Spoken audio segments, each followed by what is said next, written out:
వెంకటేశ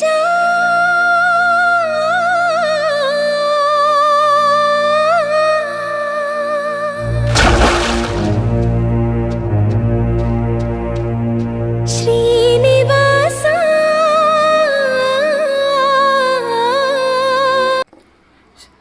జ్యోతిష్య అభిమానులకు స్వాగతం. ఇప్పుడు ఒక జాతక పరిశీలన చూద్దాం. దత్తత మూలంగా భూ కలిసి రావడం జాతక పరిశీలన. ఇక్కడ డేట్ ఇస్తున్నాను. 15వ తారీఖు 11వ నెల 1915 సంవత్సరం PM 8:21. గమనించండి రాశి చక్రాన్ని. దత్తతకు వెళ్ళడానికి కారణం కుటుంబాధిపతి అయిన చంద్రుడు లగ్నాధిపతి యొక్క 2వ క్షేత్రాన్ని చెడగొట్టడం, కుటుంబ సభ్యుల నుండి జాతకుడు విడిపోవడం, ఆస్తి లాభం కలగడానికి కారణం స్థిరాస్తి స్థానాధిపతి అయిన లాభస్థానాన్ని శుభపరచడం. అంటే అర్థమైందా? ఇక్కడ 4వ స్థానాధిపతి అయిన బుధుడు పంచమంలో ఉండి తన 7వ దృష్టితో 11వ స్థానాన్ని చూడడము అని అర్థం. గమనించండి.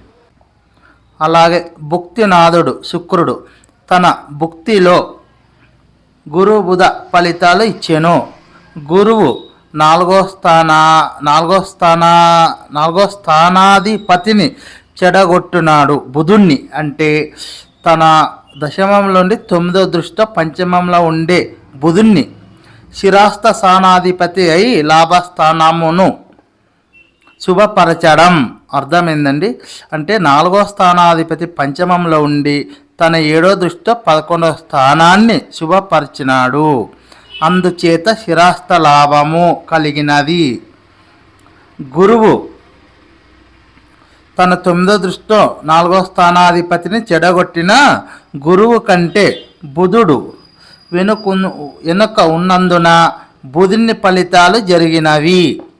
దశనాథుడు భుక్తినాథులు ఇద్దరు బుధుణ్ణి ఫలితాలు ఇచ్చినందున బుధుణ్ణి ఫలితాలే జరిగినవి. స్థిరాస్త స్థానాధిపతి కుజ క్షేత్రాన్ని శుభపరచినందున 61 ఎకరముల భూ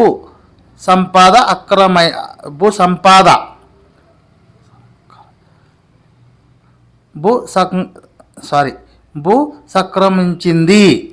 గమనించండి.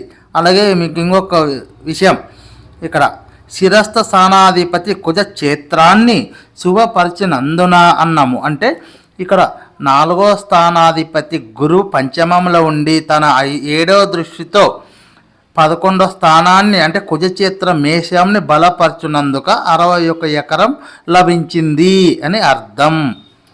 నమస్తేనండి. మా ఛానల్ నచ్చినట్లయితే సబ్స్క్రైబ్ చేయండి, లైక్ చేయండి, అలాగే మీ బంధుమిత్రులకు షేర్ చేయండి. మళ్ళీ నెక్స్ట్ వీడియోలో కలుద్దాం. Thank you so much.